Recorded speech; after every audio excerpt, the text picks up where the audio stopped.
The blue light flickers in the dark. 3 a.m. Your thumb hovers over the screen, trembling slightly. You've rewritten the text 5 times. You think this message will fix it. You think more effort equals more love. You are wrong. Dead wrong. In the next 20 minutes, everything you know about attraction will be dismantled.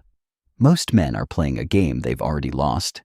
They are chasing shadows in a digital maze, begging for crumbs of attention from people who don't even see them. But today, the roles reverse. Before we descend into the mechanics of power, I need you to hold 3 questions in your mind, 3 mysteries that, once solved, will make you untouchable. First, what is the single word that kills attraction instantly, yet 99% of men say it every day? Second, why is your physical absence more intoxicating than your constant presence? And third, how can a man become a king in a world that wants him to be a slave?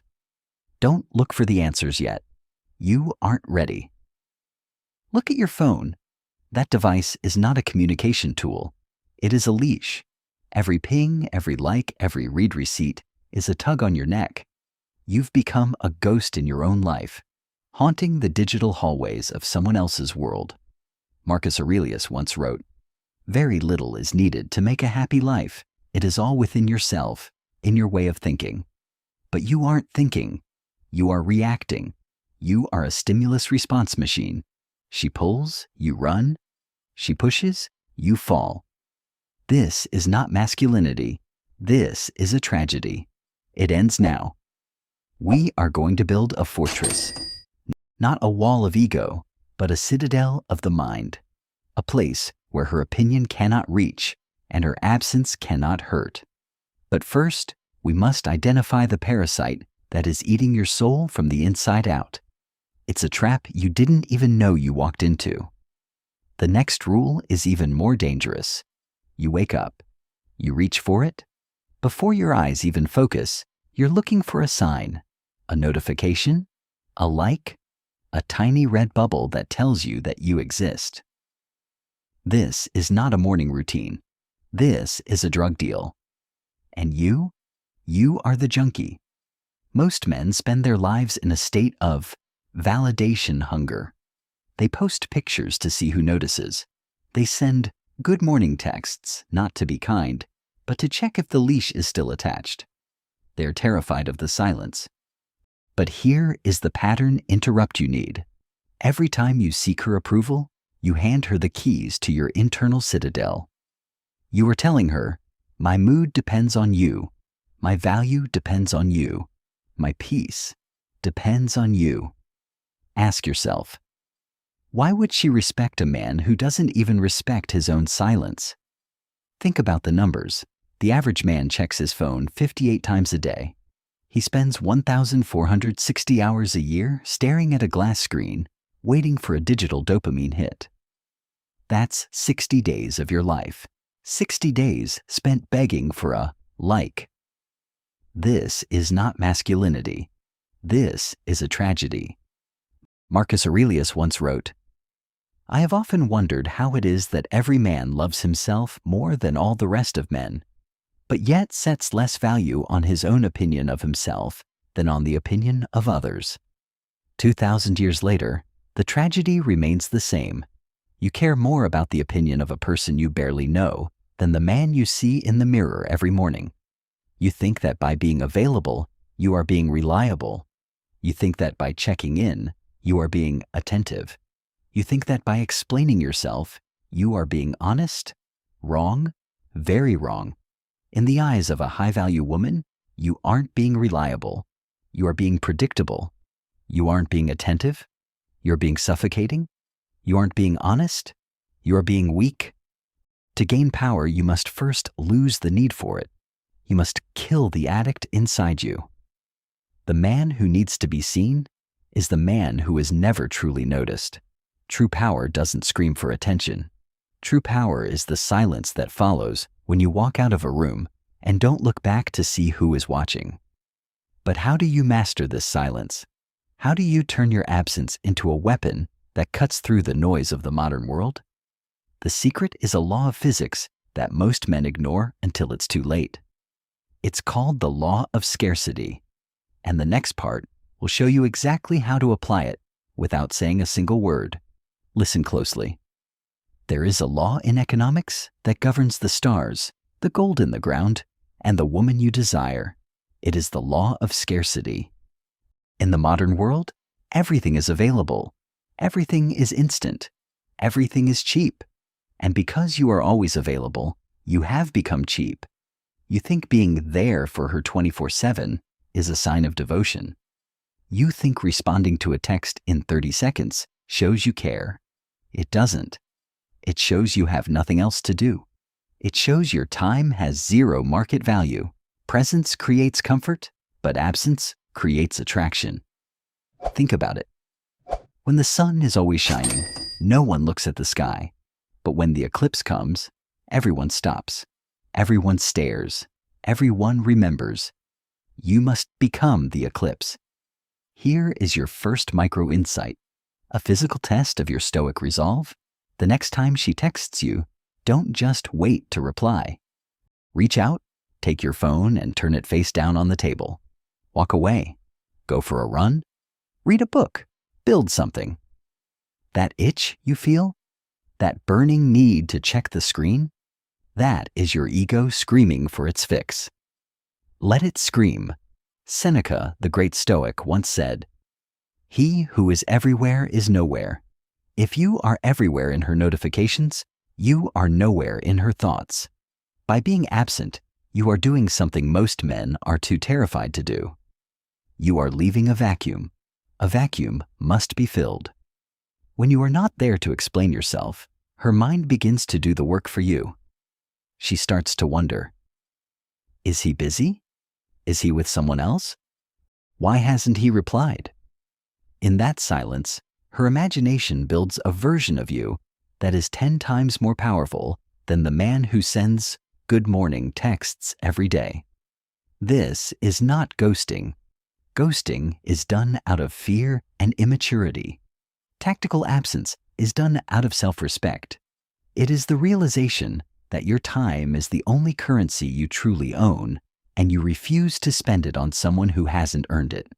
But be warned, silence is a double-edged sword. If you disappear because you are playing a game, she will feel the manipulation. You will look like a child trying to be clever. To make silence work, it must be backed by a reality. You must actually be somewhere else.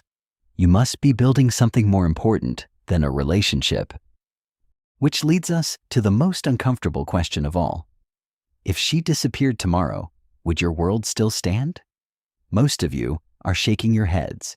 Your entire identity is built on the shifting sands of her approval. In the next part, we are going to build something permanent. We are going to construct the internal citadel, the place where you become truly untouchable. And I will reveal the one thing you must do every single day to ensure you never ever chase again. Look at your hands. Right now, look at them. These are the tools of a creator, an architect, a protector. They were not designed to tremble over a touchscreen. You are 35, maybe 40. Let's do the math that no one wants to do. The average human life is about 4,000 weeks. If you are 40, you have already used 2,080 of them. You have roughly 1,920 weeks left. Now, think about the last 3 hours you spent rereading her old messages. Think about the days you spent in a mental fog because she was cold. You are burning your most precious non-renewable resource to fund a fantasy. You are a billionaire of time, throwing gold coins into a bottomless ocean. Stop. Marcus Aurelius spoke of the internal citadel. He said, "The mind of the man who is free from passion is a fortress, for man has no stronghold more fortified in which to seek shelter and be henceforth invincible." A fortress is not built on someone else's land. It is built on yours. Most men build their happiness on the territory of another person. When she leaves, their entire world collapses. They have no walls. They have no roof. They are homeless souls But a Stoic man? He builds his own world first. He builds a body that can endure. He builds a career that commands respect. He builds a mind that finds peace in solitude. His mission is the sun. Everything else, including the woman he loves, is a planet orbiting that sun. If a planet leaves the orbit, the sun does not stop burning. The sun does not chase the planet into the dark. It simply continues to provide heat and light to everything else in its gravity. This is the psychological shift. When you focus on your citadel, your energy changes. You stop looking for the one and start becoming the only. You go to the gym not to look good for her, but to prove to yourself that you can suffer and survive. You work late not to buy her gifts, but to secure your empire. You read philosophy not to impress her, but to arm your mind against the chaos of the world. That is not arrogance. That is survival.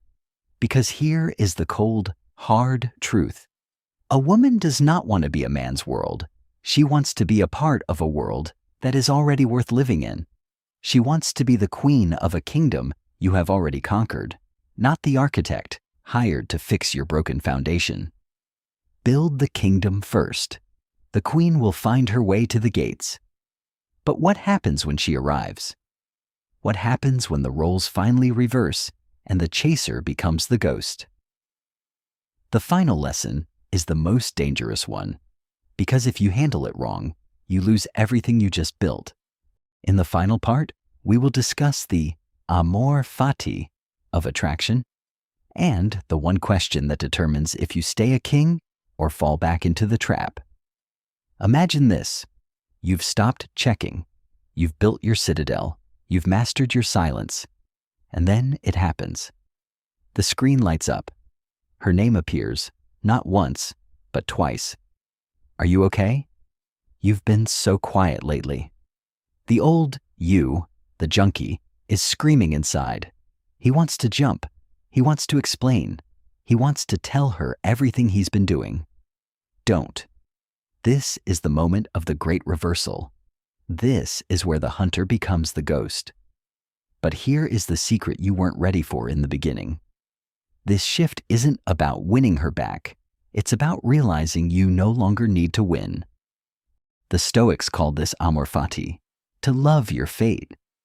Whether she stays or whether she goes, your sun continues to burn. Your walls are still standing. Your value remains unchanged by a digital notification. Most men use silence as a trap to catch someone. That's not power. That's manipulation. A Stoic uses silence as a mirror to see himself. That's not a game. That's maturity.